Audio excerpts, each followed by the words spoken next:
Boa noite. Viva! Deixa ver. Aqui o Paulo. Se ele aparece.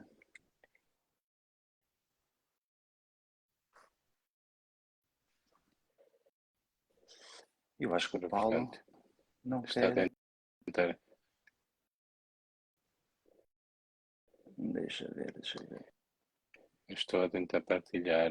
Ok, já está partilhado no meu. Diz que o Paulo está a olhar, está a ver. Eu quero é que ele entre, não é Já só ver. está a entrar agora mesmo. Olá, Já ora entrou. viva. Boa noite. Boa noite, boa noite. Cumprimentos até Roma.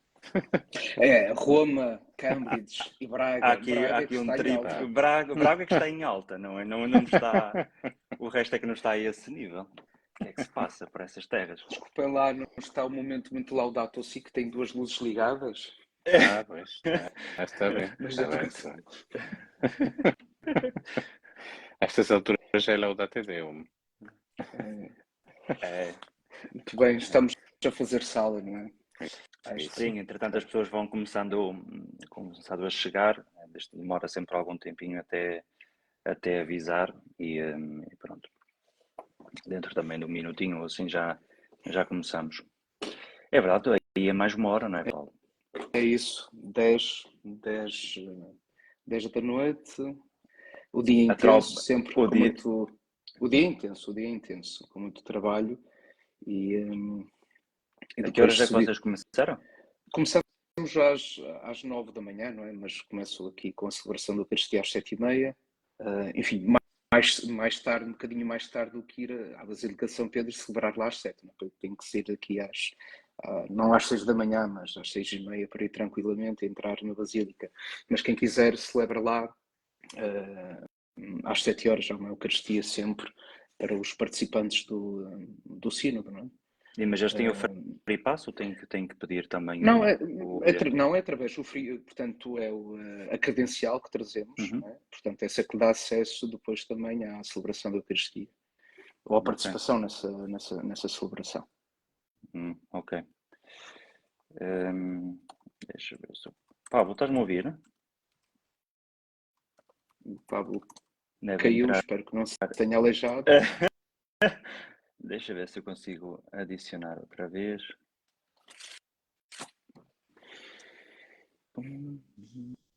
Consegues ouvir agora? Já estou de regresso. Sim, não tem a ver com os auriculares, é que recebi uma mensagem e abriu-me automaticamente a janela e depois ao regressar não consegui ouvir.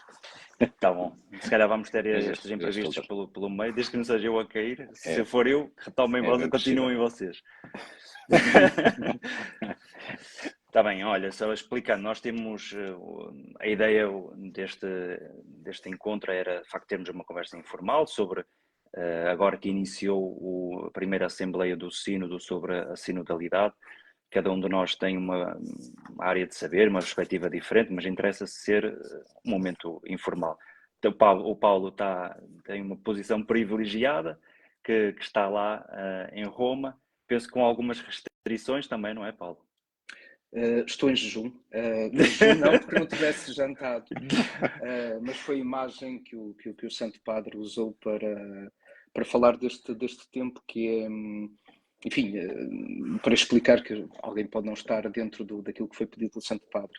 Portanto, o regulamento não permite que os participantes... Eu não sou participante, sou colaborador, também quero explicar isso. Não pensem que eu estou nos círculos menores, que participo nas congregações gerais, ou seja, tenho a palavra, eu posso falar ou votar até. Sou colaborador, digamos, ajudando na comunicação do sino, né, para realizar aquilo que o Santo Padre também pede, né, para que o sino do real, o sino imediato, corresponda ao sino real. E, portanto, ele pediu, agora na abertura desta 16ª Assembleia Geral Ordinária do Sino dos Bispos, que os participantes não fizessem um jejum, ou seja, tivessem alguma contenção no uso da palavra pública. Não é? Eu lembrei-me aí de alguém até, não é? Que precisa de facto de alguma contenção. Dito isto, vou partilhar minha experiência, não é? Não vou partilhar intervenções, nem fazer outro tipo de considerações, mas a experiência posso partilhar e acho que nesse sentido aquilo que vou vivendo, aquilo que vou sentindo, e outras coisas que não dizem diretamente respeito àquilo que está a ser dito, não é? Ou partilhado nos círculos, não é? Nesse sentido, sinto que não estou a violar nada. E se calhar à frente podemos falar também qual é esse sentido desse junto, porque me parece bastante interessante aquilo que o Papa nos pede e que também faz deste sínodo algo excepcional, não é? Sim. Eu tinha aqui 3 pontos, se calhar para estes próximos 20 minutos, mais coisa, menos coisa. Vejo que algumas pessoas já nos estão a acompanhar, se entretanto tiverem alguma curiosidade ou quiserem fazer algum comentário, alguma pergunta, também sintam-se à vontade. Penso que vocês também conseguem ver os comentários, não é? Estou a conseguir Okay. Mais ou menos, sim. Mas confio em ti, portanto... Vou tentar. Temos aqui 3 pontos. O primeiro, os discursos inaugurais, isto é, a homilia do Papa Francisco, também a saudação no arranque desta primeira Assembleia. Depois, também parece interessante as meditações do Timothy Radcliffe, não é? Que parece uma espécie de um retiro que precedeu, foi um retiro mesmo. Que já quase foi mesmo um retiro que deu início a esta Assembleia, e depois um pouco falarmos sobre o arranque dos trabalhos, o ambiente, a disposição, como é que estão a ser vividos estes primeiros momentos, está bem? Parece-vos bem? Sim. Ótimo. Sim, força. Olha, eu lanço esta homilia do Papa Francisco, penso que é retirada do Evangelho segundo Mateus, não é? Pablo, esta é mais a tua área da Sagrada Escritura, mas o Papa, pelo menos a mim, olhando para os textos, tem estes 2 pontos fortes, não é? O olhar, como ele diz, bendizente de Jesus, e depois também um olhar acolhedor, não é? Antes, o que precede este trecho que foi lido é todo quase o episódio de João, como não foi bem acolhido, e aí Jesus neste sentimento quase negativo, mas que mesmo assim, apesar de ver a rejeição e da dureza do coração, que não se deixa prender pela desilusão, diz o Papa Francisco, não é? Mas ainda antes disso, ele dá já uma primeira nota para dizer que, e esta é uma tónica que se tem repetido, que o sínodo não é uma reunião parlamentar, não é? É uma tónica que se tem reforçado muito, que isto não é uma espécie de uma democracia, não é um parlamento onde votam as maiorias, onde se conjugam grupos no sentido de forçar um tema sobre o outro, ou então vencer um tema e não um outro tanto, não é? Parece-me uma tónica importante, o que é que vos parece? Sim, eu acho que é interessante até a própria escolha do texto pelo Papa, não é? Precisamente porque é o texto que fala de rejeição, mas também de acolhimento. E essa é uma das tónicas que até o documento, o Instrumentum Laboris, sublinha muitas vezes, não é? Que uma igreja sinodal é uma igreja acolhedora, é uma igreja que se dispõe a acolher as pessoas, a acolher aquilo que as pessoas têm a dizer, ainda que não seja aquilo que a gente quer ouvir. E essa é uma das coisas que me parece mais importante neste processo sinodal. Não se trata, aliás, como o Papa também diz, não é? Não são umas Nações Unidas, não é para dizer aquilo que cada um quer e depois no fim chegar a uma votação e escolher por maioria, até porque a última palavra é a do Papa. Portanto, aqui o que é uma diferença, ou aquilo que o sínodo parece-me que quer introduzir na Igreja é, primeiro, uma forma diferente do exercício da autoridade, que começa por ouvir e ouvir a sério, mesmo aquilo que não se quer ouvir, porque até agora as estruturas eclesiais funcionam muito em convidar aqueles de quem nós gostamos para dizer aquilo que nós queremos. E neste caso o processo é muito diferente. É dar espaço a que todos possam falar, possam dizer, ainda que isso não venha a, de alguma maneira, limitar o exercício da autoridade, a não ser pelo facto de pôr-se à escuta dos outros, que, como diz o Papa, é também pôr-se à escuta do Espírito. Não é? Sim. Portanto, eu penso que essa é uma das grandes dimensões que o Papa sublinha logo nesta homilia. Eu posso, já agora aproveito o que o Pablo disse, né, o Papa nós estamos habituados a ele, enfim, ter um estilo muito narrativo, não é? De falar da sua própria experiência, não é? E quando o Pablo agora estava a falar desta questão de ouvir a sério, não é? como é que ele abre, digamos, ele não tem um discurso neste momento. Quando abre agora a sessão, a 16ª sessão, ele começa a falar até da própria experiência que ele teve num sínodo. A dizer, não, isto aqui não é para escrever, isto não é para falar. Portanto, quer dizer, com desassombro também e com aquele, podemos usar também uma expressão que é muito dele, não é? Ou pelo menos começou a ser muito usada, da parresia, não é? De falar com franqueza, não é? Falar com verdade, não é? Na caridade, evidentemente. E acho que marca precisamente todo este também caminho que estamos a fazer desde 2021, é isso mesmo, ou seja, é esta escuta, pôde participar quem quis, não é? Enfim, nem todos foram muito ativos, mas é uma escuta real das pessoas. Como está a acontecer e, digamos, em toda a metodologia que foi adotada nesta Assembleia. E eu gostaria também de sublinhar duas palavras, porque ele é a partir de bem dizer, não é? Dar graças ao Pai, não é? E de acolher. E depois ele mais à frente, quer dizer, ele explica, não é? Ele, o que quer dizer com isso e vai de encontro a algo também que me parece importante, digamos, a atitude, não é? A disposição interior e aquilo que o Papa também depois reforça na homilia. Mas que basicamente podemos dizer, não se trata aqui de relação com o mundo, na relação com a sociedade, com os outros, de lamentar-se ou de resistir e condenar, mas de discernir e reformar. Não é? São outros dois verbos. Não é? Discernir, uma atitude de discernimento que exige, às vezes, da nossa parte, uma atitude às vezes um bocado primária, não é? De mundos que nos são estranhos, realidades que nos são distantes, não é?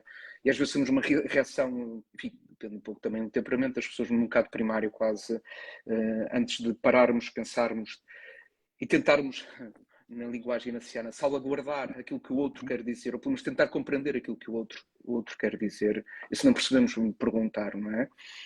E se for errado, depois também corrigir, mas que vai de encontro, digamos, aquilo que o Sino desde o início tem feito, e sublinho isto, que é escutar as pessoas. E escutando as pessoas, escutar também aquilo que é o que o Espírito Santo, não é? Se decantar aí que, de facto, o Espírito Santo está a dizer à Igreja.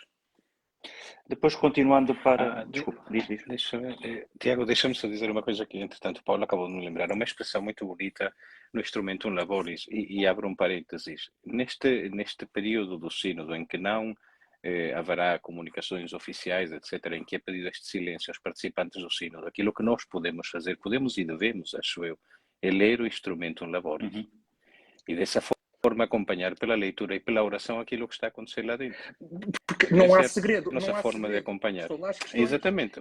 É isso. Exatamente. Ainda hoje estava a reler, até por causa da conversa que íamos ter, estava a reler, enfim, tenho falado com os jornalistas, não violando o jejum.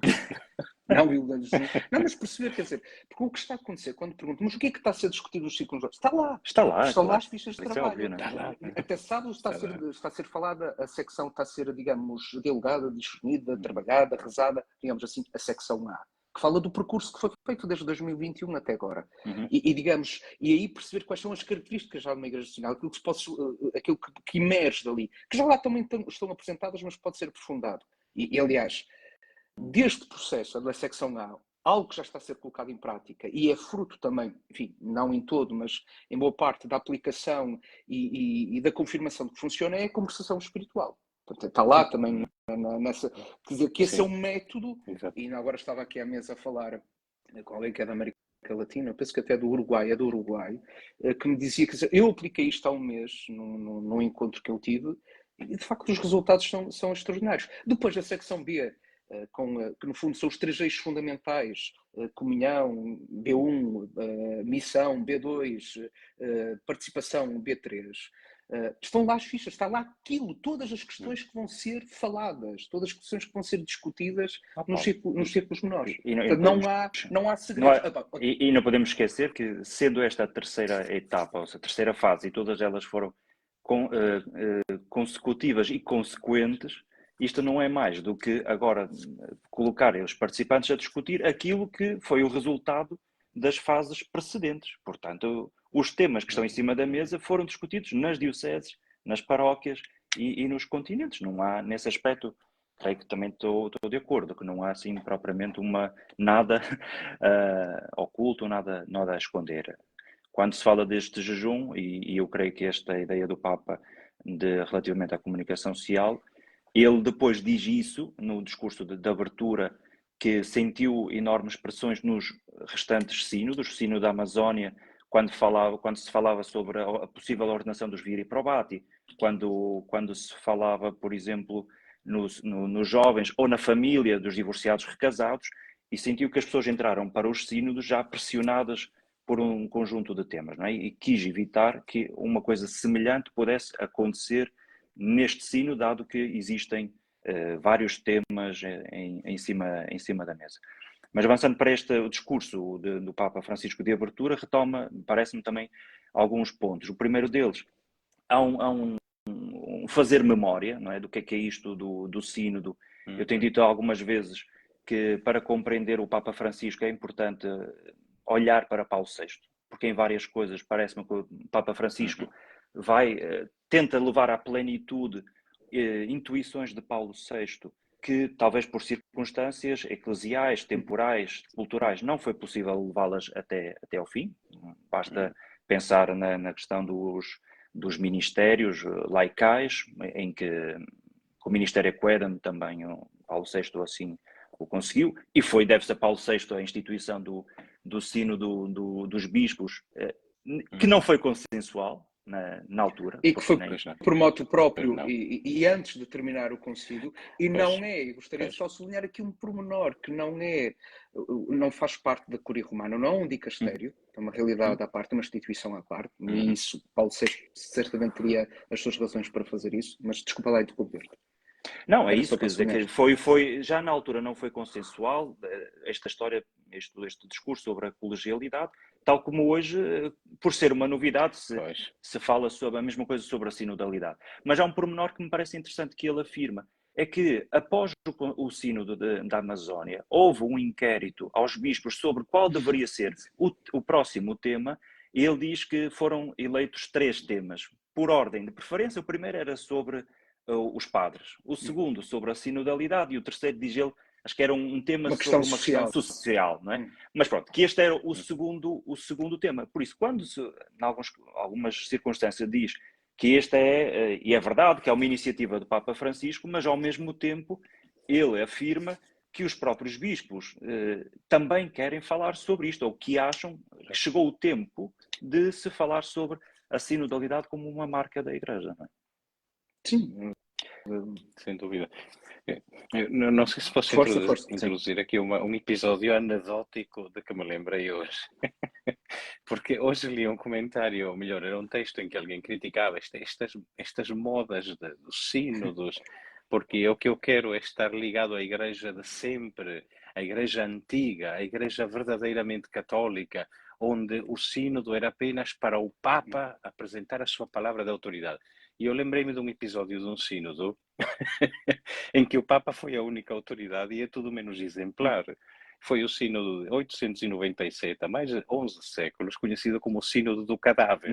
Que as pessoas que já passaram pela história da Igreja sentem que este é um dos episódios mais tragicómicos da história da Igreja, em que o Papa Estevão VI ou VII, porque até nem sequer há coincidência quanto ao título que este Papa utilizou, o número, o Papa Estevão VI, digamos, decidiu desenterrar, literalmente exumar o cadáver do seu antecessor, o Papa Formoso, e julgá-lo na Basílica de Latrão.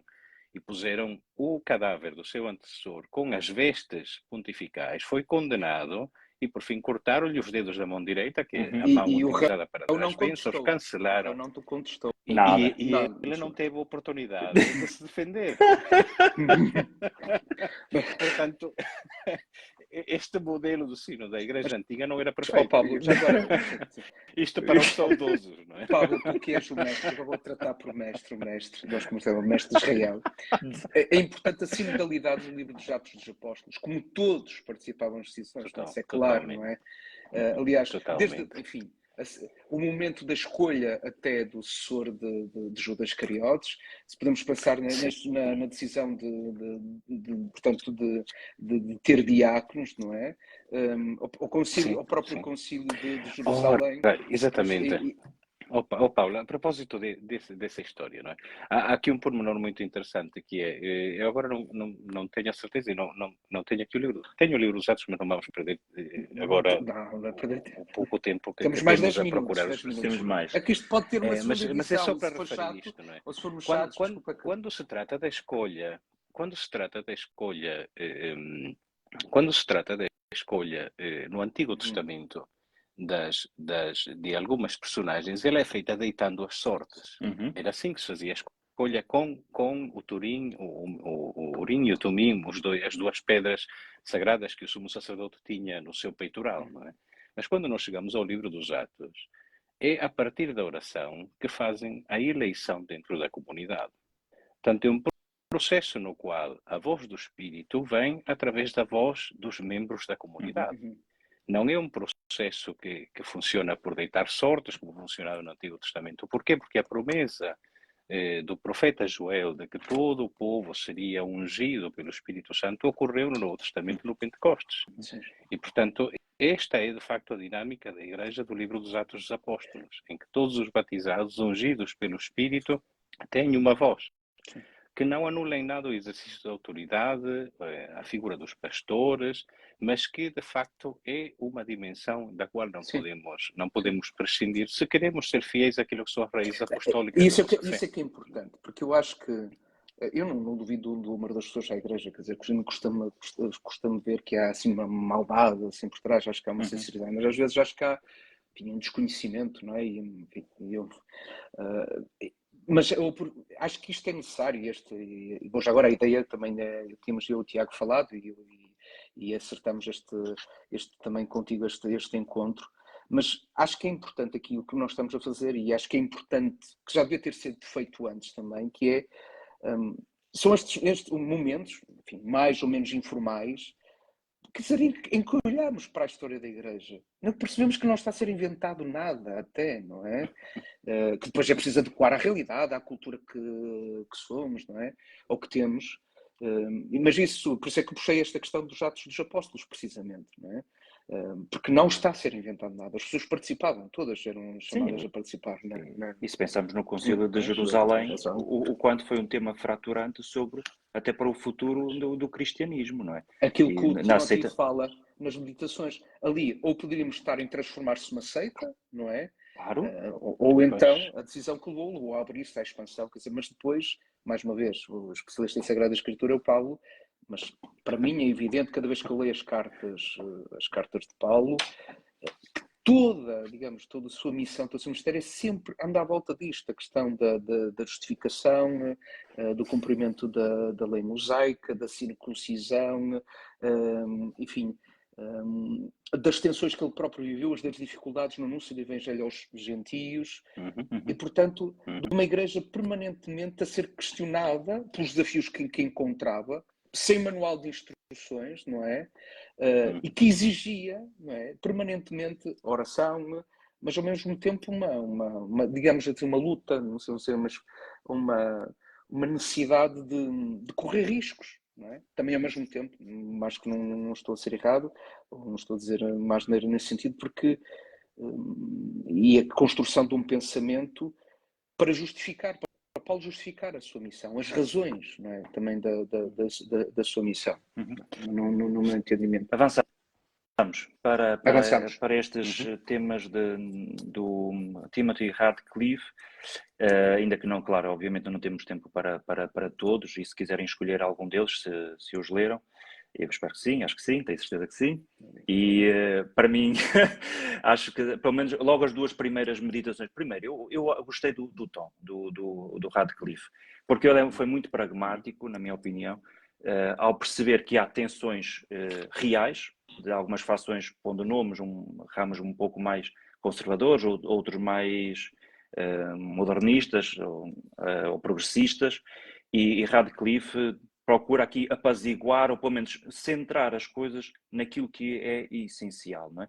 E desde logo até antes disso, o Víctor Fernandes, o prefeito para o dicasterio da doutrina da fé, já tinha avisado que se alguém tem expectativa que nesta primeira Assembleia venha a acontecer alguma mudança radical, drástica no rumo da Igreja, não vai acontecer, não é? E seguramente não vai ser nesta primeira Assembleia. E Radcliffe, por exemplo, a primeira meditação tem a ver com isso, a questão da esperança, não é? E que há esperanças contraditórias.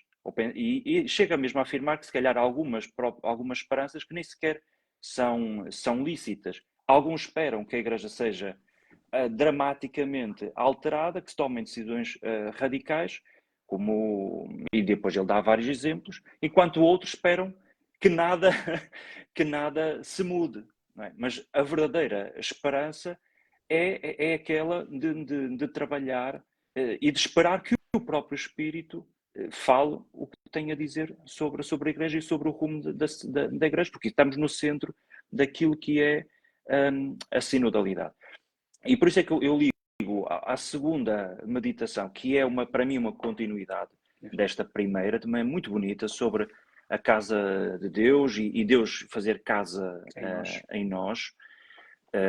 Ele volta a afirmar que nós chegamos a este sínodo com expectativas até conflituosas, e há uma imagem bonita que ajuda a enquadrar melhor que mesmo aquilo que nós dizemos, que são grupos mais conservadores, onde ele, por exemplo, fala sobre as tradições, devoções, a firmeza da doutrina, as estruturas, a linguagem. Esse é o ambiente que se sentem em casa. E por isso deve ser também respeitado, porque também é o seu conforto, quer dizer, é a sua casa.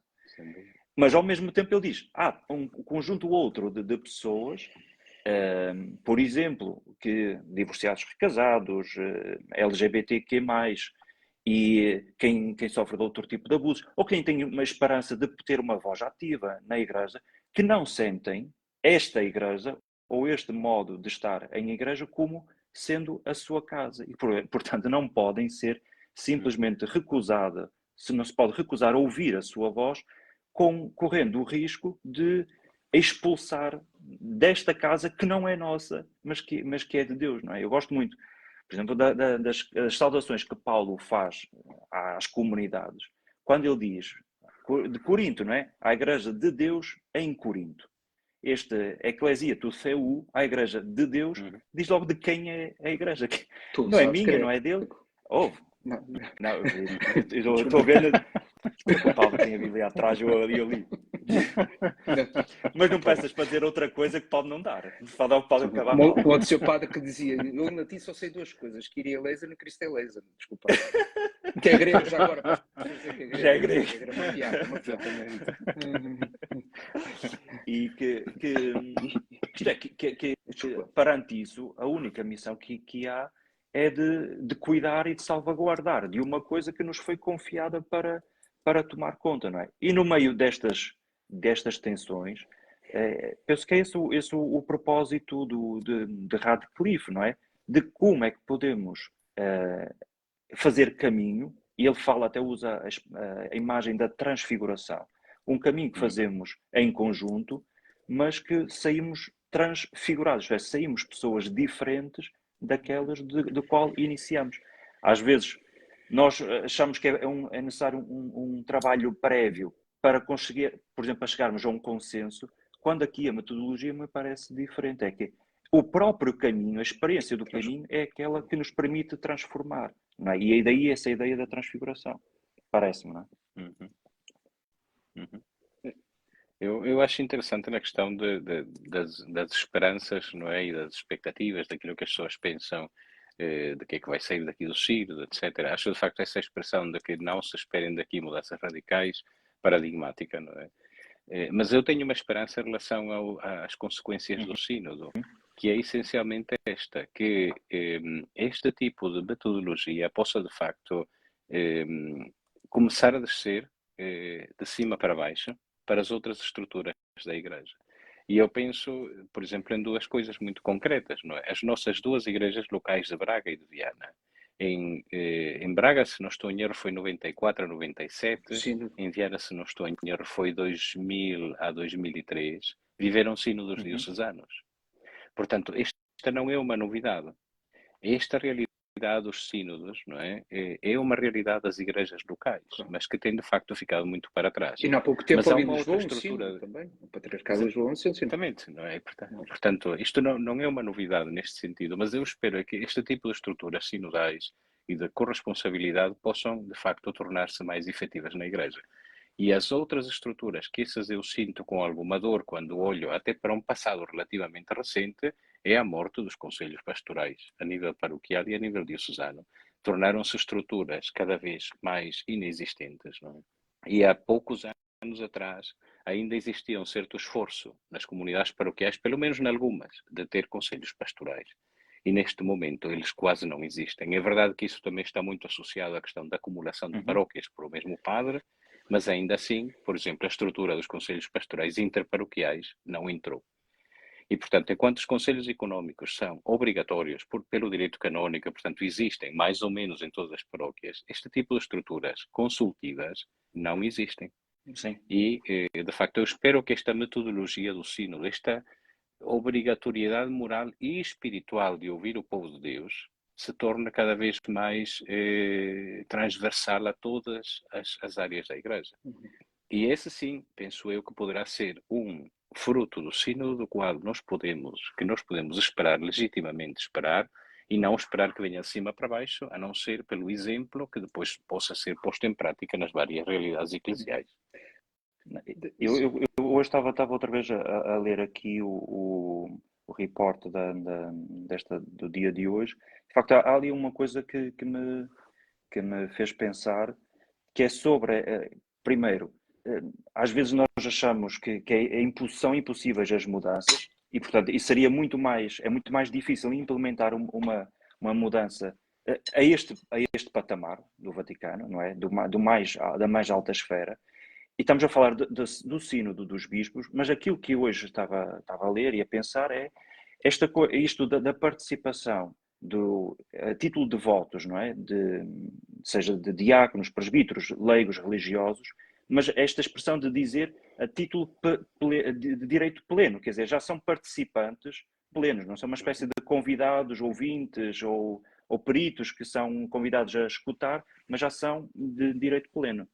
Tem sobre isto, Paulo, alguma... Não, sim, o que tinha a dizer é que as coisas estão a acontecer, digamos assim, de imediato elas estão a acontecer, não é? Até a própria disposição da sala, as mesas redondas, quer dizer, porque isto não é só uma questão, enfim, para mim a imagem é belíssima. Depois é mesmo o Cardeal Ulrich explica, digamos, as razões. Interessante, quer dizer, ajudam também no diálogo, não é? Porque vai ser, que é necessário, é sim. Portanto, eles não saem dali da sala já agora. Isto eu posso dizer, eles não saem ali da sala, eles permanecem sempre naquela sala. Quem alguma vez entrou na aula sinodal, não é? Portanto, quer que tinha é um anfiteatro, podem ver as fotografias na internet, e depois havia os círculos menores, portanto, por língua, e tinham outras salas ali ao lado, onde as pessoas reuniam. Aqui não, eles permanecem ali, não é? A falar. Mas ao mesmo tempo, quer dizer, o anfiteatro tinha ali uma disposição hierárquica. Não é? O que é que isto expressa? Expressa a radical igualdade que nos vem do batismo. Não é? Portanto, não há dúvida, no meu entendimento, a minha leitura, que é também a expressão de uma, digamos, de uma eclesiologia, não é? De uma forma de ser igreja. Eu só gostaria de voltar atrás a propósito das casas, não é? Porque há as casas onde nós nos sentimos bem, mas as casas precisam ser reformadas. E tem a ver com uma experiência que eu tive este verão em alguns locais onde eu estive a celebrar. A igreja no sentido físico, não é? A igreja com I minúsculo, não é? Eu contei isto há pouco tempo nos congregados, eu também me referia a próprio aos congregados, onde sou reitor, para quem não sabe. Quer dizer, e pôr-me na perspectiva do não crente, da pessoa que entra num espaço e às vezes lhe é estranho, ouve os cânticos, vê a arquitetura, a beleza ou não é? Para dizer o quê? Que nós precisamos também de uma nova linguagem, não é? As casas também precisam às vezes de uma reforma, não é? As casas que habitamos precisam de ser cuidadas, não é? Porque se elas não permanecem intactas. Esta ideia que às vezes que nós, que a nossa casa ela permanece intacta, não é? A minha vai ter que ser pintada, a casa dos meus pais vai ter que ser pintada dentro de pouco tempo, porque ela não permanece intacta. Achando nós que agarrando, não é? Ela tem que ser permanentemente cuidada, restaurada, e às vezes há períodos que temos que meter abaixo e a família cresce, é preciso mais um quarto, é preciso alargar a biblioteca, é preciso um escritório, enfim, um pequeno, às vezes, ginásio, porque, entretanto, a profissão até é essa de sermos um personal trainer, temos que fazer da garagem ao ginásio. Ou seja, há uma remodelação permanente. Isto para usar a imagem das casas, não é? Que não é só um sítio, espaço confortável, mas às vezes precisa dessa transformação. E, portanto, sem me alongar na questão das expectativas, não gostaria de entrar propriamente por aí, acho que não o devo. Mas isto para dizer o que é. Primeiro que acho que as coisas estão a acontecer e a própria metodologia, como estavas agora a falar, a própria modo como está na aula Paulo VI, na sala Paulo VI, a disposição das mesas, é uma expressão de que não é uma utopia, não, está a acontecer, tem lugar, não é? Explica o Papa, imagino que uma curiosidade, o Papa está sentado numa mesa, quem é que está com ele? Não, Visto pelas mesas, pronto, fotografias, são 35 mesas com 12 pessoas, todas têm 12 pessoas, mas enfim, 12 pessoas, enfim, estão por círculos linguísticos, elas vão, os círculos chamados círculos menores, não é? Por base que mudam, vão mudar, não é? Portanto, temos neste momento que está a ser aprofundada, os círculos menores estão a partir da secção A do instrumento Laboris, depois vai haver ali mudanças quando se discutir, digamos, ou se falar sobre a secção B, a secção B1, B2, B3, há sempre há mudanças. Só assim, uma curiosidade, tem um tablet, não é? Um primeiro dia, também não há problema, foi aprender a usar ali o tablet. Uma curiosidade é que o tablet de Santo Padre é branco. Não é roxo, enfim, e como todos sabem que tem uma cadeira, o Papa Francisco, pronto, já é transportado numa cadeira, tem alguma dificuldade de facto em estar em pé, tem uma pequena rampa para aceder a essa mesa onde ele está. E portanto, sim, é isso, mas hoje foi explicada nesta conferência de imprensa por Ruffini, não é? Mais ou menos a metodologia. Ele, se eu bem entendi, que no final de cada uma das secções que será elaborado um pequeno resumo, é isso? Para depois ser votado? É um relatório, relatório. Portanto, explicando brevemente, cada secção tem duas sessões de círculos menores. Portanto, o dia de hoje foram a secção A, 2 círculos menores, amanhã tem 2 congregações gerais. E termina a secção com a entrega do relatório de cada círculo menor depois de ter sido votado e, portanto, sendo atingida a maioria absoluta. Não é? Ou seja, mas eu gostaria agora de salientar, e aqui porque acho que no futuro vai ser importante, acho que aqui eu gostaria de dizer isto, que é, se calhar começamos a pensar num dicionário de sinodalidade. E porquê eu agora vou dizer isto? Porque ali neste relatório, vão expressas os consensos, as divergências, as tensões e as questões em aberto. Não é? Portanto, não é só, digamos, o que é que foi, o que é que disse, um resumo, quer dizer, é importante que as pessoas percebam isso, não é? O que permanece em aberto está em aberto. Onde divergimos, onde sentimos que há atenção, onde de facto todos comungamos, não é? E entendemos. Sim, não sei se podemos ter melhor disto como metodologia, não é? Depois, e nas congregações gerais, há intervenções livres, cada um pode há um relator, há sempre um facilitador e perito que está ali, que ajuda, digamos, a que haja o diálogo, que seja feita, digamos, a conversação no espírito. Há depois um relator que é escolhido, votado ali, elegido entre aquele círculo menor. o facilitador e o perito, esse já é facilitador-perito, digamos assim, é um esperto, e facilitador é uma só pessoa, não é? É a Secretaria-Geral que o nomeia. O relator é aquele que vai ler aquilo que digamos... há também um secretário, desculpa lá, facilitador e perito, portanto, uma só pessoa, há um secretário e uma secretária, e há um relator ou uma relatora. Não é? E depois isso é lido, não é? Lido na congregação geral, há intervenções livres, há esse documento que entrega no fim. Quando passarmos à secção B, com as fichas de trabalho, digamos, sobre a comunhão existem 5 fichas de trabalho, não é?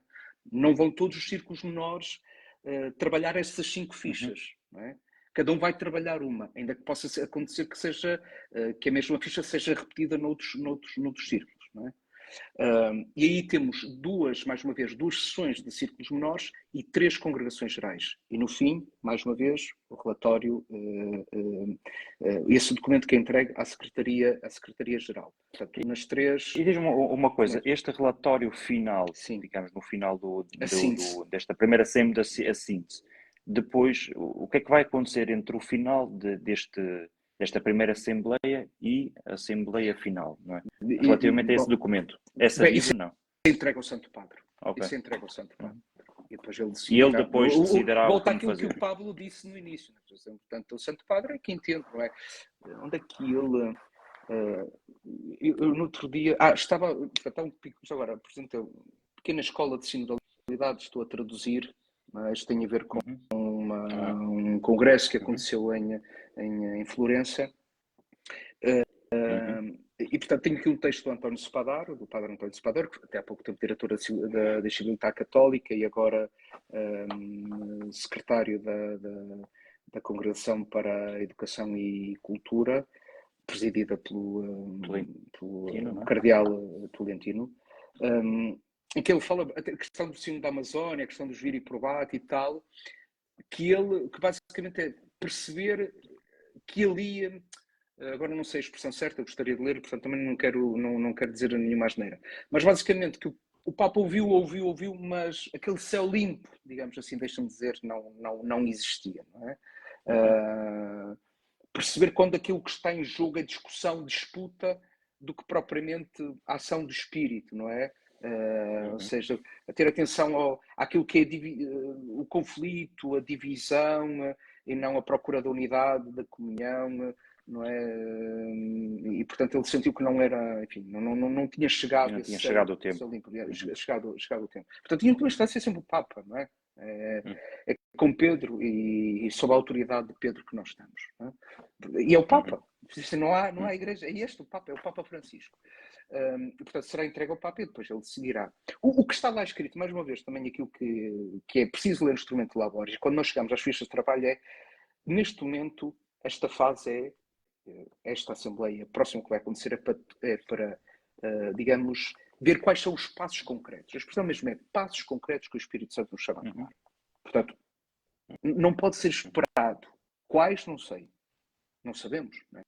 Estamos ainda na primeira e estamos ainda no segundo dia, não é? Ou basicamente quase o primeiro, não é? Porque começou a iniciar outra, mas portanto, não sabemos. Mas são os passos concretos que se querem dar.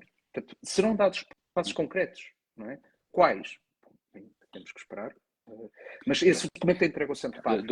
Eu acho que para falar em tempo, o nosso tempo está a terminar. Eu acho que se calhar dava aqui, fazemos uma última ronda com o último comentário de cada um e depois amanhã é dia de trabalho. É isso. Eu sei. Já passa da hora combinada. Eu apenas dizia 2 coisas. Uma delas é para quem porventura não tenha isso presente, que esta é a primeira sessão do Sínodo dos Bispos. Ou seja, vai durar este mês de outubro, sensivelmente, e em 2024, novamente em outubro, é a segunda sessão.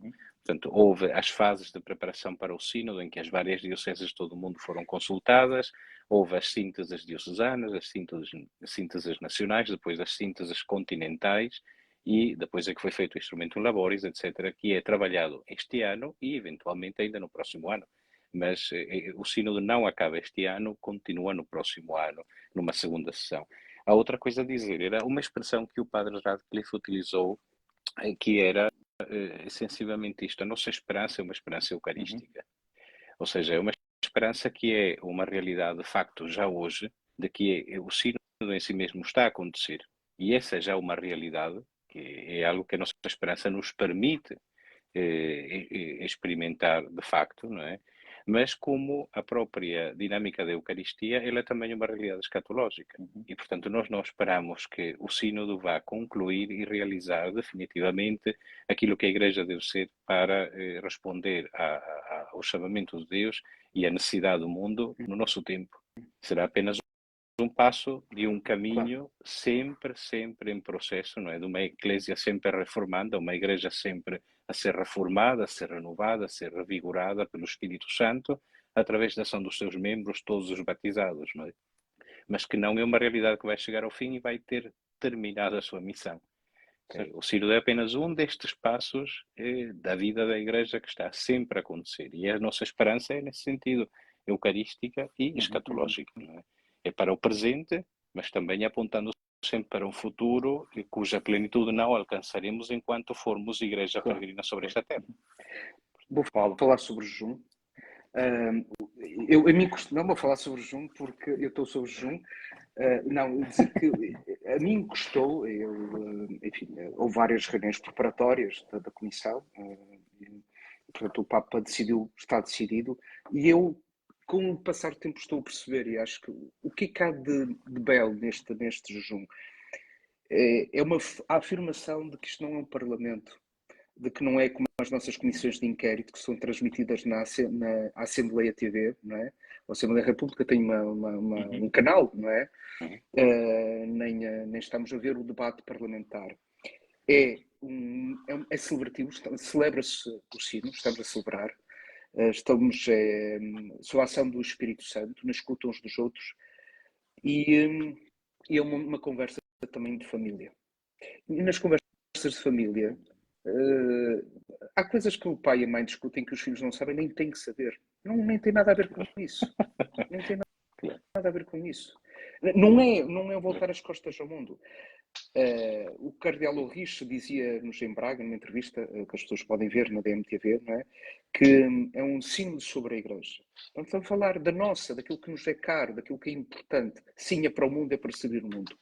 E, portanto, a serenidade, aquilo que se exige também da atividade, da privacidade, que não deixa de ser transparente, ou de haver transparência. Eu costumo dizer que eu acredito numa sociedade transparente, depois o Tiago é mais um fado desse autor sul-coreano, que tem vários ensaios, não é?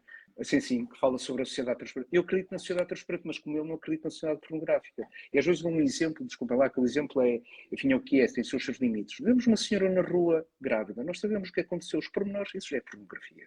Já não interessa para nada, não é? Coisas que não interessam, não fazem. O Pablo me saberá melhor esta questão da cena, o que é o obsceno é aquilo que está fora de cena, porque é íntimo, porque é privado, porque não é para ser colocado em cena, não é para ser visto. Portanto, estão criadas as condições. Não sei até que ponto isto vai ser possível viver, eu espero que seja possível viver, não é? Com seriedade, mas acho que isso é uma conversa de família, orante, mas não deixa de ser uma conversa, e isso também demonstra a excepcionalidade deste sino. Uma outra coisa importante que me parece no futuro ver e analisar é como chegamos aqui no pontificado do Papa Francisco, como o sino foi evoluindo, porque isso dá para perceber também a excepcionalidade do momento que estamos a viver e na história da Igreja. Eu queria realçar um último aspecto, que isto é para além da dimensão quase teológica, eclesial e excepcionalidade, mais uma vez, do momento que estamos a viver, parece-me também importante para todos nós aprendermos e observarmos a pedagogia, não é, que está a ser implementada. Porque tão importante quanto as conclusões, mais uma vez, é o caminho e a postura, a atitude que se quer aqui ensinar a partir deste encontro e passá-la para as nossas comunidades mais básicas, não é? Das paróquias. Como às vezes é possível um diálogo sereno entre os diferentes. E a paróquia, acho que tem esta capacidade ou tem este espírito de ser a síntese da diversidade, daquilo que é diferente. Por isso, se calhar, mesmo não entendendo tudo, ou não tendo acesso aos documentos, ou não entendendo bem, acho que pedagogicamente aquilo que está a acontecer pode ser muito relevante até para o dia da manhã. Seja para nós enquanto sacerdotes, e o Papa tem insistido muito esta questão do clericalismo, também de aprendermos a transformar a autoridade não como poder, mas em serviço, mas ao mesmo tempo também como leigos que tenham esta atitude de serem construtores de um único edifício espiritual que é a Igreja, e de serem proativos e também não se retraírem e de facto construir. Portanto, espero que todos nós, enquanto Igreja, enquanto estamos a observar aquilo que vai acontecendo, que pelo menos também possamos crescer. Portanto, nosso tempo, já lá 20 minutos depois daquilo que tínhamos acordado. Obrigado a todos quantos nos acompanharam. Não. Há algumas comentários, questões Ninguém diz amém, interpelações. Ninguém mete um coração, ninguém merece... Muitos fãs do Padre Pablo, seu reitor também, mandam aquela saudação, aquela boa noite. E outras, como é óbvio, estou a brincar, mas que também pedindo intercessão do Espírito, que tem havido quase, o Papa hoje, ou ontem, no discurso, foi quase uma aula sobre o Espírito Santo, não é? E as pessoas percebem que é o protagonista. E acho que felizmente a pneumatologia, o estudo do Espírito e a noção do Espírito que conduz a Igreja, acho que é também outro dos benefícios, né, eventualmente, deste momento que estamos a viver. Obrigado também a vocês. Vamos depois conversar, a ver se, e também ao escutar sinodalmente, o que é que as pessoas podem dizer, se voltaríamos a ter mais para a frente, uma outra conversa. Creio que não temos que sentir essa responsabilidade, eventualmente, se virmos que é bom para nós e para quem nos também acompanhou, de podermos voltar a conversar. Está bem? Muito obrigado. Obrigado boa noite a todos. Obrigado, uma boa noite. Uma boa noite para todos. Obrigado. Obrigado. Um abraço até Braga e até Roma. Cambridge. E Cambridge.